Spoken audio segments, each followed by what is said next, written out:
Fala pessoal, tudo bem com vocês? Meu nome é Francisco de Assis Júnior, eu sou cirurgião dentista e também estou concluindo agora o curso de medicina.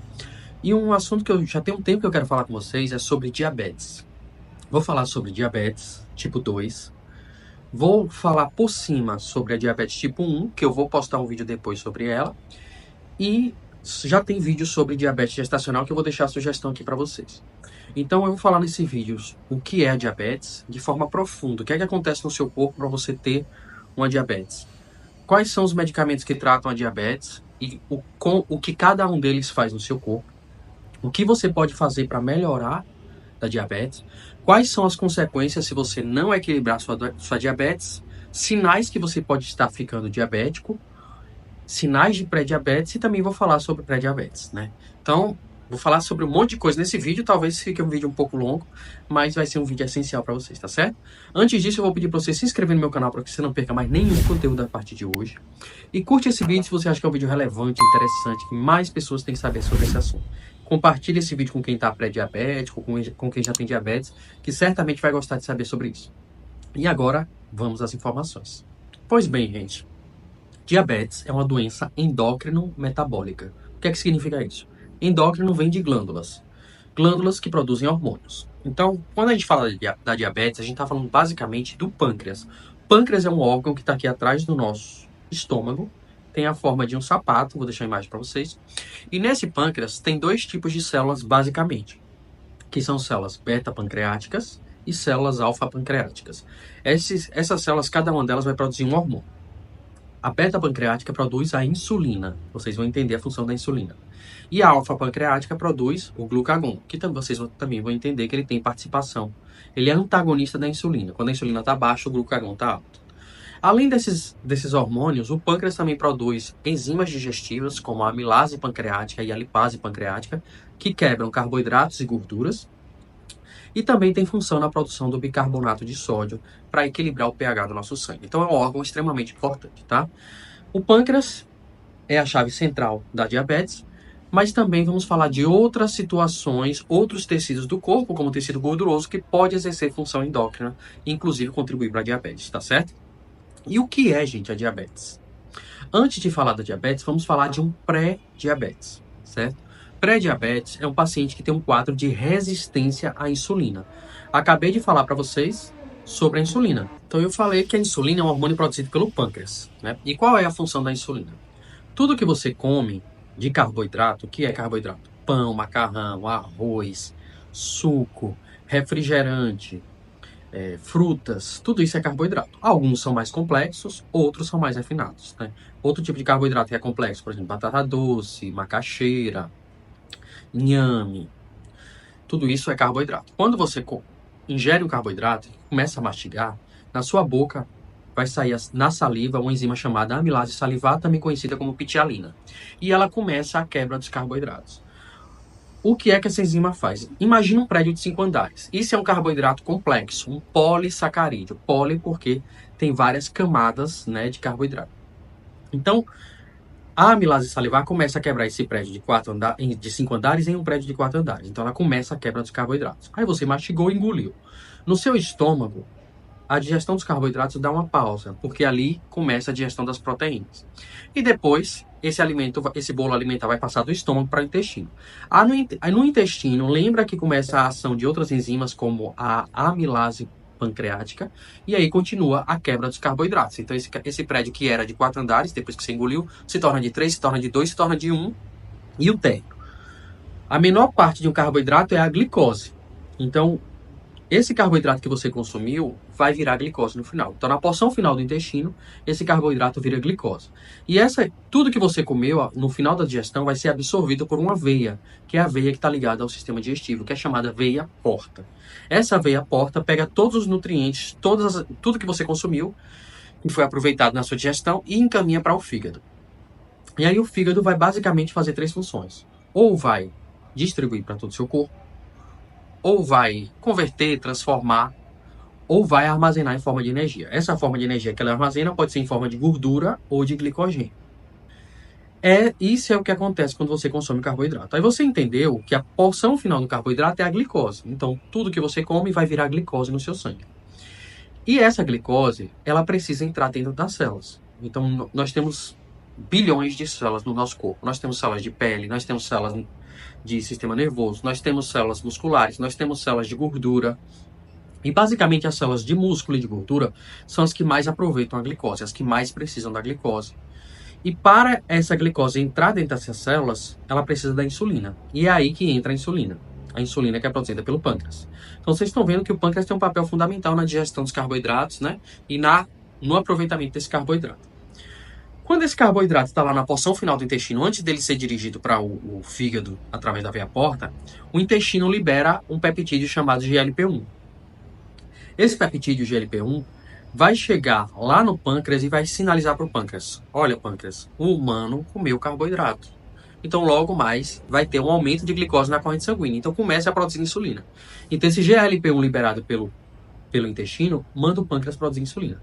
E aí, quando chega a glicose na corrente sanguínea, essa insulina vai nas células, né, que precisam de glicose e que têm receptores de insulina, se liga nessa célula como se fosse uma chave que vai abrir a porta para o canal da glicose ser aberto e essa glicose entrar dentro das células.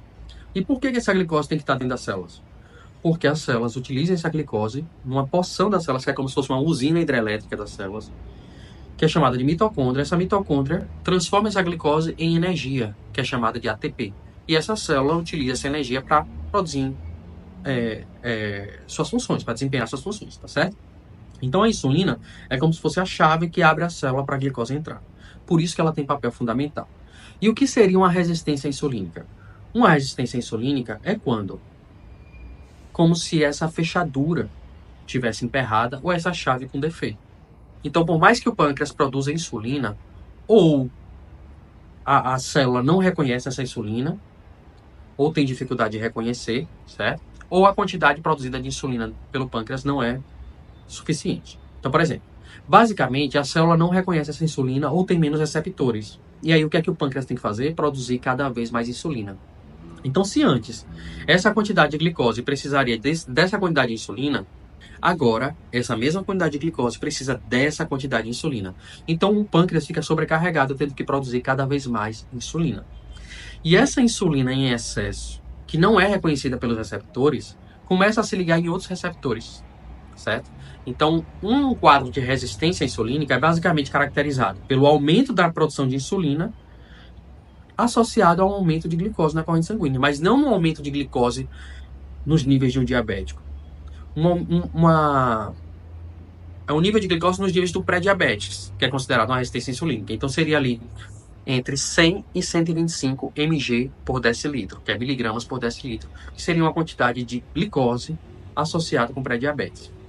E ali também tem um aumento de insulina, tá certo? Mas depois eu vou falar dos parâmetros direitinho para vocês, só para vocês entenderem.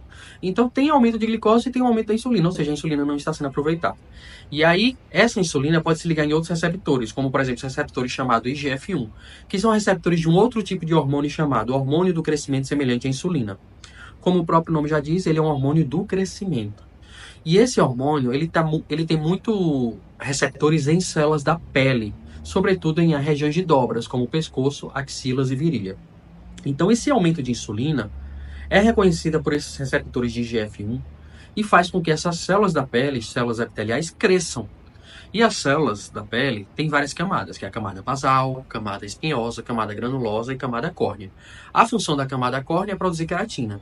E aí, como tem um aumento dessas camadas de células, aumento da produção dessas células, da reprodução, por conta do estímulo da insulina no receptor de IGF-1, essas células ficam com mais camadas, que é o que a gente chama de acantose nigricans, que é a região escurecida no pescoço, axilas e virilhas, por conta do aumento das camadas de células estimulado pela resistência insulínica. Então, essa acantose nigricans pode ser um dos sinais que essa pessoa está pré-diabetes. Outro sinal que essa pessoa pode ter é gordura no fígado, pode ser um sinal de pré-diabetes, né? Aumento da gordura abdominal também pode ser um sinal de pré-diabetes. Essa pessoa tem mais sonolência após as refeições, então é aquela pessoa que tem necessidade de tirar um cochilo ou fica muito cansada após as refeições. E essa pessoa, ela também pode ter dificuldade para emagrecer ou perder peso. Tudo isso é sinal de resistência insulínica, porque essa insulina alta aumenta a produção de glicogênio e de gordura, por isso que o fígado fica mais gorduroso, aumenta a adiposidade central, então aumenta a gordura na região do abdômen. E como ela está alta, a insulina é um hormônio anabólico, ou seja, constrói tecidos. Como ela tem muitos receptores em tecidos gordurosos e de músculo, e esse paciente, provavelmente, ele pode estar sedentário. Se ele estiver sedentário, ele não vai estar construindo músculo, mas ele vai estar construindo gordura e glicogênio. O glicogênio é a principal reserva de energia que a gente tem nos nossos músculos. É a principal reserva, fica nos músculos, mas também no fígado. E aí esse glicogênio, ele tem um tempo de vida, mais ou menos de 24 a 48 horas. Se depois disso você não aproveitar esse glicogênio, ele vai ser transformado em gordura. E aí você está com balanço energético positivo. O que seria isso? Você consome muito mais calorias do que gasta. E aí o tempo todo está formando glicogênio. Esse glicogênio não é gasto, ele está se transformando em gordura. Por isso que quando você consome mais calorias do que gasta, isso é armazenado em forma de gordura e você ganha peso, né? Ganha gordura. Então, esses podem ser os sinais de um pré-diabetes. E se um pré-diabetes não for revertido, ele pode se transformar em um diabetes, tá certo? Para vocês terem uma ideia, o que é que aumenta a chance de um pré-diabetes, ou o que é que tem, quais são os grupos de pessoas que têm mais pré-diabetes que podem se transformar em diabéticos? São pessoas sedentárias, certo? Que não praticam exercícios físicos. Exercício físico é diferente de atividade física. Então, tem gente que faz atividade física como varrer uma casa, lavar um banheiro. Isso é atividade física, mas não é um exercício físico. Um exercício físico, ele deve ser por no mínimo 30 minutos consecutivos, aumentar sua frequência cardíaca e respiratória e fazer você transpirar. Então, você caminhar para comprar um pão, caminhar conversando com uma amiga, não é exercício físico, é atividade física. Você tem que fazer exercício físico. No mínimo 150 minutos por semana. Que dá o quê? 30 minutos por dia, por 5 dias. Isso é exercício físico. Se você não faz isso, você é sedentário. Entendeu? Então, o sedentarismo aumenta o risco de pré-diabetes, que pode se transformar na diabetes. Aumento de gordura abdominal. A gordura abdominal, que também pode ser a gordura visceral, ela tem função endócrina, ou seja, função de glândula. E ela produz, basicamente, adipocinas. O tecido gorduroso produz adipocinas.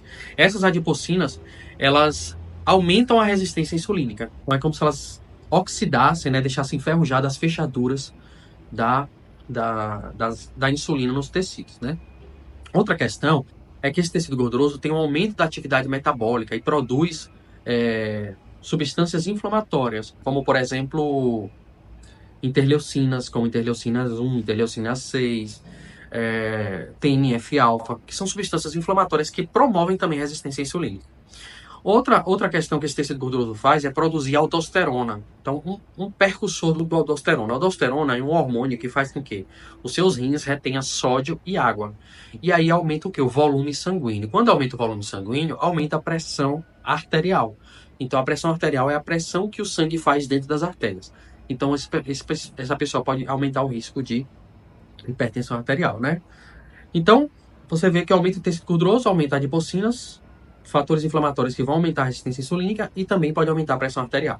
Além do mais, os ácidos graxos, né, que tem no tecido gorduroso, podem aumentar colesterol ruim, que é o LDL, que é a gordura de baixa densidade, que é a gordura que normalmente, junto com a inflamação, favorece o entupimento de artérias, e também aumenta triglicerídeos.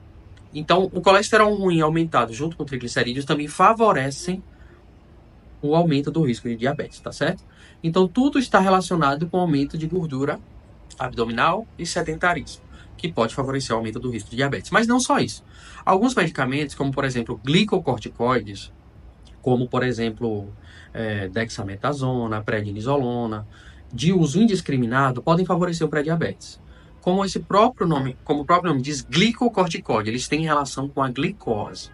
Então, eles podem promover resistência insulínica, podem fazer esse paciente perder massa muscular e massa óssea, e isso favorecer uma diabetes no futuro. Obviamente, quem tem pessoas com patologias autoimunes ou algum determinado momento, é essencial tomar esses glicocorticoides de forma pontual ou por um tempo. Isso com orientação de profissional da saúde, tudo bem. Mas tem pessoas que fazem uso indiscriminado por muito tempo. E isso pode ser prejudicial. E não só para o aumento do risco de diabetes, como pela questão gastrointestinal, que pode promover úlceras gastrointestinais, como também podem prejudicar a circulação no rim e causar um problema renal, tá? Então, medicação só com orientação de profissional de saúde. E o estresse, gente? O estresse crônico eleva muito o cortisol. Cortisol é um glicocorticoide também. Então, vai ter função semelhante ao que eu falei agora dos corticosteroides, certo? Os glicocorticoides. Então, o cortisol elevado por muito tempo de forma crônica, o estresse, também pode favorecer o diabetes, porque também o cortisol aumenta o acúmulo de gordura abdominal, aumenta a fome, principalmente por alimentos açucarados e gordurosos, sobretudo à noite. Já tem um vídeo mesmo falando sobre isso, vou deixar a sugestão aqui para vocês. Por que você sente mais vontade de comer doces? O nome do vídeo, vou deixar aqui a sugestão também. Então, basicamente, seria isso que aumenta o risco de diabetes. A diabetes tipo 2, que é o que eu vou falar mais nesse vídeo, ela acontece mais ou menos na faixa etária de 40 a 45 anos. Hoje está tendo casos em pessoas mais jovens, por conta que os hábitos de vida da população estão piorando, né? Mais sedentarismo, mais alimentação de industrializados, processados e ultraprocessados, gordura trans, gorduras saturadas, tudo isso aumenta o risco de diabetes, né? Associado até ao tabagismo, né? Fumar também aumenta o risco de diabetes. E aí, essa diabetes tipo 2, para facilitar a pressão, normalmente acontece em pessoas com 40 a 45 anos. E ela é uma diabetes que a gente chama adquirida, ou seja, os hábitos de toda uma vida bombardearam seu corpo de glicose, de insulina, colesterol elevado, aumento de gordura abdominal, e com a faixa de 40 a 45 anos, quando há, digamos, um envelhecimento celular, essas células não dão mais conta de tanto estresse. E aí elas acabam não produzindo mais insulina como deveriam, né? Ou os receptores se tornam resistentes. E aí a pessoa se torna diabética. E o que é diabetes? É quando a insulina produzida ou não está em condições suficientes para absorver toda a glicose, né? Ao abrir os canais da glicose nas células, ou a resistência insulínica está tão intensa que mesmo com a produção de insulina suficiente, não está sendo suficiente para levar a glicose dentro das células. Então, o que é que acontece? O aumento da glicemia. Glicose no sangue a gente chama de glicemia. Então, aumento da glicemia. Quais são os níveis de glicose que podem ser considerados já de um paciente diabético? É quando a glicose desse paciente em jejum de 8 a 12 horas está superior a 125 miligramas por decilitro. Então, esse paciente ficou de jejum de 8 a 12 horas, foi fazer o exame de glicemia e sua glicemia deu superior a 125. Isso é um sinal de que esse paciente está diabético, certo? Ou, por exemplo, numa glicose ao acaso. Foi lá na casa de uma amiga, a amiga tem um aparelho, você foi aferir a glicose, né? E sua glicose deu mais do que 200. E isso pode ser um sinal que você também está diabético. Mas a diabetes também apresenta sinais, que essa glicose ao acaso, essa glicemia ao acaso, associada a alguns sinais, que a gente chama sinais de diabetes, que são os 4 P's da diabetes, deixam um diagnóstico muito mais provável. Quais são os 4 P's da diabetes? Polidipsia, sede excessiva, né? Polidipsia significa sede excessiva. Então, imagina aí, o seu sangue está cheio de glicose. E o seu corpo utiliza mecanismos para diminuir essa concentração que está no sangue. Então, o que é que ele faz? Faz você ingerir mais água, porque vai aumentar o volume de sangue. E aí você dilui melhor essa glicose. Então, esse paciente sente mais sede. Associado a isso, o seu corpo quer eliminar mais glicose pela urina. Então, poliúria. Então, o paciente tem aumento da sede e aumento da urina. Polidipsia e poliúria. 2 P's. Associado a isso, esse paciente pode ter polifagia, que é o que? Fome excessiva. Mas por que ele tem fome, já que ele está cheio de glicose no sangue? É porque essa glicose está no sangue e não está onde deveria estar, que é dentro das células. Porque esse paciente tem resistência insulínica ou a insulina produzida não é suficiente para levar a glicose para dentro das células. Então, mesmo com essa glicose aumentada dentro do sangue, esse paciente sente fome. Então, ele tem polifagia, 3 P's, né? Associado a essa polifagia, o corpo começa a quebrar as reservas de gordura e glicogênio no intuito de ter glicose, né? Então, esse corpo, através do glucagon, o glucagon, lembra que é um hormônio produzido pelas células alfa-pancreáticas? Quando a insulina está baixa, o glucagon aumenta. Então, esse glucagon aumenta a quebra de gordura e glicogênio nos tecidos do corpo, para essa gordura e glicogênio ser transformada em glicose, que é o que a gente chama de gliconeogênese, que é o fígado transforma, através de outras fontes, glicose. Então, associado a isso, seu corpo está aumentando ainda mais a glicose na sua corrente sanguínea, que não vai ser aproveitada por você, porque a insulina não está sendo suficiente ou está resistente. E aí esse paciente perde peso, que é o 4 P da diabetes, perda de peso. Então, polidipsia, sede excessiva, poliúria, urina demais, polifagia, fome excessiva e perda de peso, cerca de 10% do peso em pouco tempo, 1 a 3 meses. O que seria 10% do peso? Uma pessoa de 100 quilos começa a pesar 90, perde 10 quilos, entendeu? E você também pode perceber sinais, por exemplo, no dia a dia. Urina no vaso sanitário, ou formiga no vaso sanitário. A pessoa que vai à urina, que tem poliúria, sai muita glicose na urina.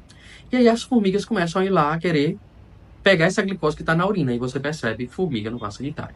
Esses podem ser sinais de diabetes, né? E se esse diabetes não tiver uma intervenção, esse paciente com toda essa descompensação não tiver intervenção, ele pode ficar grave. Ele pode precisar ser hospitalizado com desidratação grave, com uma série de problemas, porque é o que a gente chama de estado hiperosmolar hiperglicêmico. Hiperosmolar, ou seja, existe muita concentração no sangue e esse paciente está perdendo líquidos. Então, normalmente, os sinais que esse paciente possa estar entrando em diabetes descompensada são esses, né? E aí a diabetes tipo 2, que é essa adquirida, esse paciente ainda produz insulina. Ele tem uma resistência insulínica ou a insulina não está sendo suficiente. Por isso que o tratamento vai ser baseado em 2 tipos de medicamentos de forma inicial, certo? O primeiro medicamento que a gente vai falar é sobre uma classe chamada de biguanidas.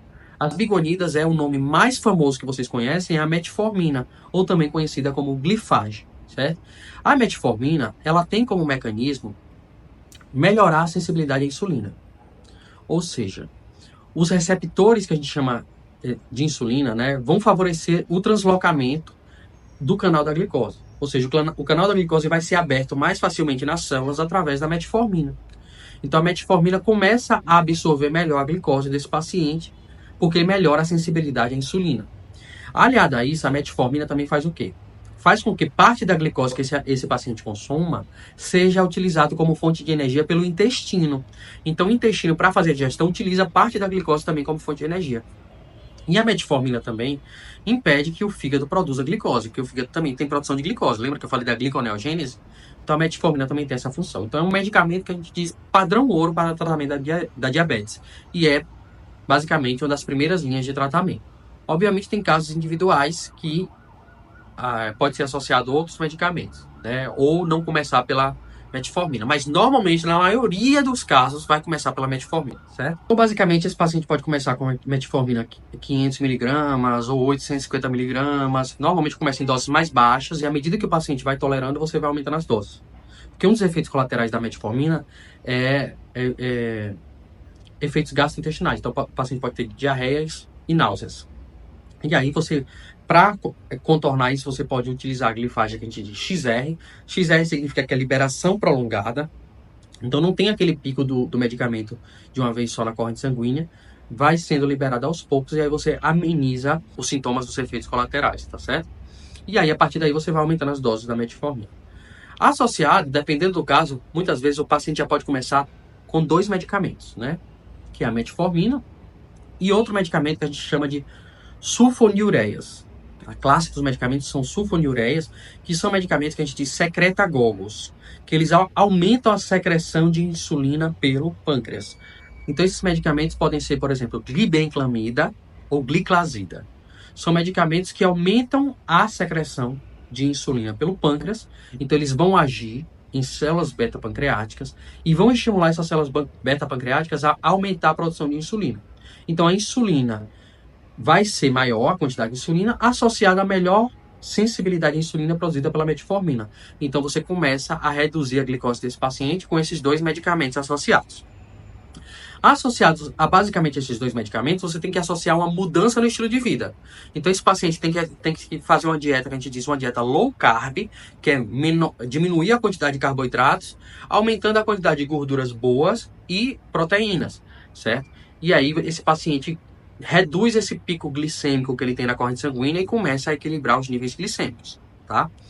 Então, você pode também introduzir na alimentação desse paciente carboidratos complexos, como, por exemplo, raízes, como inhame, macaxeira, batata doce, que esses carboidratos, como eles são complexos, lembra da digestão dos carboidratos, que ela começa a ser quebrada na boca, depois vai para o intestino sendo quebrada, então não tem aquele pico de glicose de vez na corrente sanguínea. Eles vão sendo liberados aos poucos, então o paciente consegue absorver sem ter tantos efeitos da glicose alta na corrente sanguínea. Associado a isso, aumento da ingestão de fibras. As fibras diminuem o pico glicêmico, então as fibras aumentam o tempo de digestão e isso faz com que a glicose não aumente na corrente sanguínea. Então você aumenta fibras, legumes, né, verduras, vegetais, folhas, tudo isso faz com que esse paciente melhore a sua nutrição, melhore a sua digestão e a sua microbiota. e aí não tem aquele pico glicêmico, né? Associado a isso, você tem que reduzir alimentos processados e ultraprocessados. Tudo que é processado e ultraprocessado é industrializado. Tudo que tiver que abrir muita embalagem, que tiver sido feito em indústria, deve ser evitado. E o que eu gosto de falar é, abra menos embalagens e descasque mais alimentos. Então, coma tudo que é mais natural e abra menos embalagens. Obviamente, até alimentos naturais podem ter picos de glicose. Então, por exemplo, tem frutas como a manga, que tem um nível glicêmico muito alto, que deve ser evitado ou consumido em pequenas porções, tá certo?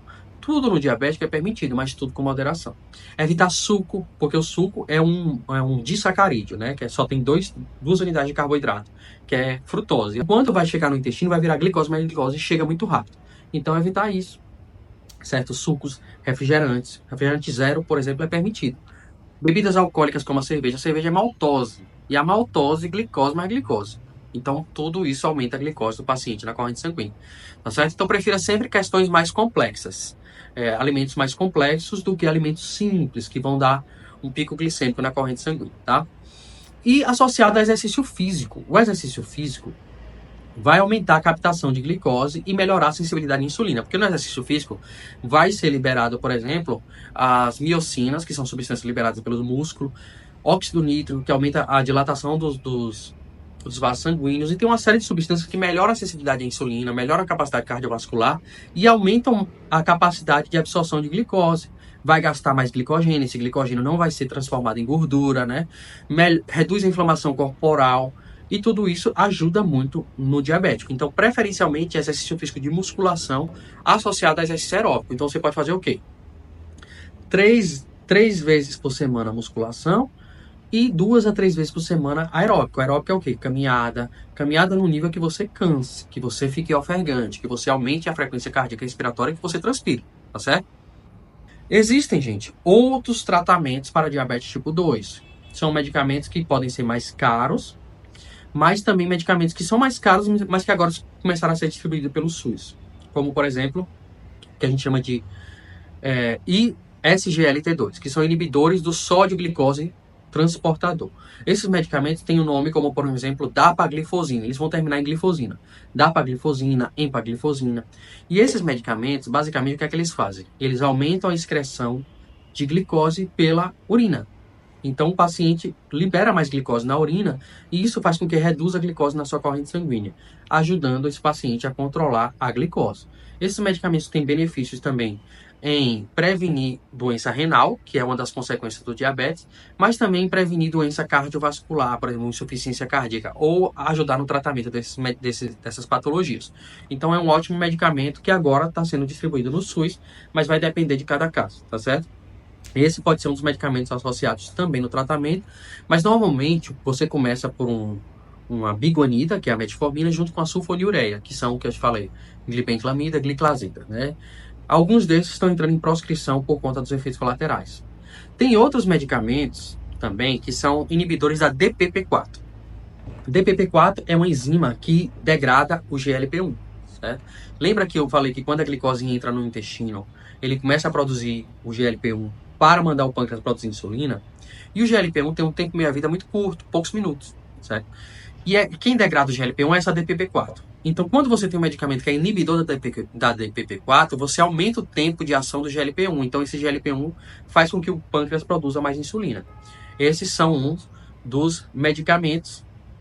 E aí eu vou deixar o nome aqui para vocês, desses medicamentos, que também é uma das alternativas. Eles são medicamentos um pouquinho mais caros, mas também são uma das alternativas de tratamento do diabetes. Tem outros medicamentos que diminuem a absorção de glicose, diminuem a quebra de carboidratos e a absorção de glicose, que é, por exemplo, a arcabose. Esse medicamento pode ter como efeito, pode ser prescrito, mas não é tão comum de ser prescrito. Ele reduz a absorção de glicose, aí tem alguns efeitos gastrointestinais, como distensão abdominal, o paciente pode sentir náuseas e vômitos, mas é um dos efeitos. Como você reduz a absorção de glicose, o paciente não fica com tanta glicose na corrente sanguínea, e pode ser um dos medicamentos que a gente tem de arsenal no tratamento, tá certo? Outros medicamentos ultramodernos que ficaram super famosos, porque inclusive como efeito colateral promovem emagrecimento, são os análogos do GLP-1. Análogos, como o próprio nome já diz, análogo é que é parecido com o GLP-1. Então ele tem um tempo meia-vida aumenta o tempo meia-vida de GLP-1, dependendo da classe, pode ser de 24 horas ou pode ser até de 96 horas. Então tem medicamentos que chegam a durar uma semana. Então as aplicações se tornam menos, né? O paciente fica menos tempo aplicando e fica mais livre de furadas, de reaplicação. Tem outros que você tem que tomar diariamente, tem outros que pode tomar mais tempo. Depende de qual medicamento você está falando. Mas eles são análogos do GLP-1. E alguns desses análogos do GLP-1 também podem ser inibidores da DPP-4 juntos. Então são análogos do GLP-1 e inibidores da DPP-4. Quais são os medicamentos análogos do GLP-1? Liraglutida, certo? Semaglutida. Esses são análogos do GLP-1. E o que é que eles fazem? Eles parecem com o GLP-1, muito semelhantes, até 98% de semelhança, e aumentam a produção de insulina pelo pâncreas, né? Associado a isso, eles aumentam o tempo que o alimento vai ficar no estômago. E aí esse paciente demora mais para fazer a digestão, então reduz o pico glicêmico e também reduz a ingestão calórica, porque o alimento fica muito mais tempo no estômago. Além do mais, são liberados com esses análogos de GLP-1 sinalizadores que vão para o nosso hipotálamo, que é no sistema nervoso central, são sinalizadores de saciedade. Então o paciente fica saciado por mais tempo e acaba ingerindo menos alimentos. Então essas são uma das ações dos análogos de GLP-1, por isso que eles podem promover emagrecimento, tá certo? Um dos efeitos mais comuns dos análogos de GLP-1 são os gastrointestinais. Então o paciente pode ter mais náuseas, constipação ou diarreias e refluxo gastroesofágico, tá? Uma outra classe de medicamentos, gente, são as insulinas. As insulinas são muito utilizadas, dependendo do caso dos pacientes, que são insulinas de duração intermediária, basicamente as do SUS, né? Duração intermediária, que é a insulina NPH, mas também as de rápida ação, que são as insulinas que a gente chama de regulares, certo? Então, normalmente, as insulinas regulares você utiliza para os períodos que o paciente vai se alimentar. Então, o paciente vai comer, ele toma a insulina antes, porque o tempo de ação dela é 15 a 20 minutos após a aplicação. Então, quando esse alimento começar a ser absorvido na corrente sanguínea desse paciente, a insulina já vai estar em ação, certo? Então, a insulina regular pode ser utilizada dessa forma. E a insulina NPH, ela tem uma duração de 8 horas em média, em alguns casos 8 a 12 horas. Então, você toma muitas vezes 2 vezes ao dia, manhã e noite. E essa insulina NPH, ela mantém um nível basal de insulina no paciente para que ele não tenha picos glicêmicos. Então, normalmente, pode ser feita a associação no paciente que tem uma dificuldade de controle glicêmico das insulinas regulares e NPH, que normalmente são as distribuídas no SUS. Tem outras insulinas, gente, obviamente, insulinas de ultra rápidas, insulinas de muito longa duração. Então, cada caso é um caso. Não vou entrar em tantos detalhes para não ficar tão longo. Caso vocês sintam necessidade, eu posso falar melhor sobre as insulinas em outro vídeo. Aí vocês deixem nos comentários, tá? Quais são as metas, gente, de um paciente que é diabético, né? Um paciente que é diabético, ele tem meta da hemoglobina glicada. É um dos principais, ou também chamada de hemoglobina glicosilável, que é a hemoglobina HbA1c, certo? Essa hemoglobina é uma parte da nossa hemácia. Então, os aumentos de glicose na corrente sanguínea fazem cicatrizes nas hemácias. E isso vai mostrar, dependendo da quantidade de cicatrizes que tem naquela hemácia, na hemoglobina, né? A quantidade de glicose que estava na corrente sanguínea desse paciente nos últimos 3 meses. E por que nos últimos 3 meses? Porque a hemácia tem um tempo de vida média de 3 meses. Depois ela é absorvida pelo baço e degenerada. Então a hemoglobina glicada faz com que, mesmo que o paciente se controle para fazer o exame de glicemia de jejum, tem como a gente saber nos últimos 3 meses como estava a glicose desse paciente.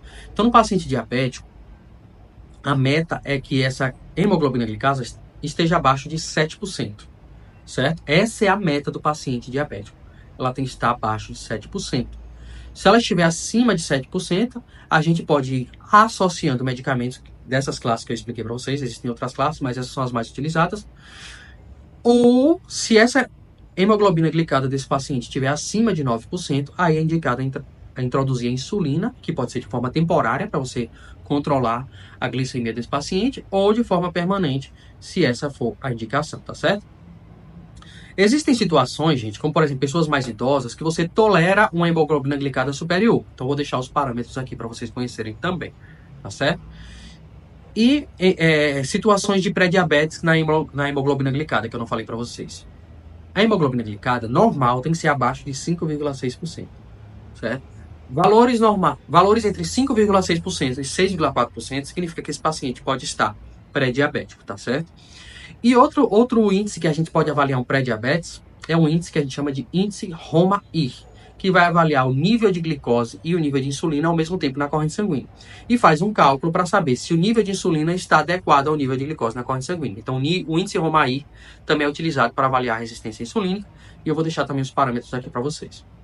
E uma outra condição que pode gerar um diabetes, que eu não falei para vocês, é a síndrome dos ovários policísticos, que é uma síndrome em que a paciente tem basicamente resistência insulínica em 80% dos casos, mas pode ter também aumento de androgênio, que é o hormônio masculino, que é o hormônio que é produzido pelos ovários, mas depois é convertido em estrogênio. E como as mulheres com síndrome dos ovários policísticos têm dificuldade na maturação de folículos ovarianos, de óvulos, né? Esse androgênio não é convertido, então fica aumentado na corrente sanguínea. E aí essa paciente também tem ciclos anovulatórios, então tem dificuldade de ovulação, dificuldade de gravidez, dificuldade de perda de peso, aí pode ter pelos pelo corpo, aumento de acne, queda de cabelo e aumento do risco de diabetes, tá certo? Gente, ficou um vídeo longo, porque é um conteúdo muito denso e importante. Se você gostou, curte, se inscreve no meu canal para que você não perca mais nenhum conteúdo a partir de hoje. Qualquer dúvida, deixe nos comentários. Na descrição do vídeo vai ter todos os meus contatos. O WhatsApp do meu consultório, o meu site, minhas outras redes sociais como o TikTok e o Instagram, tá certo? E se inscreve no meu canal. Até a próxima, gente.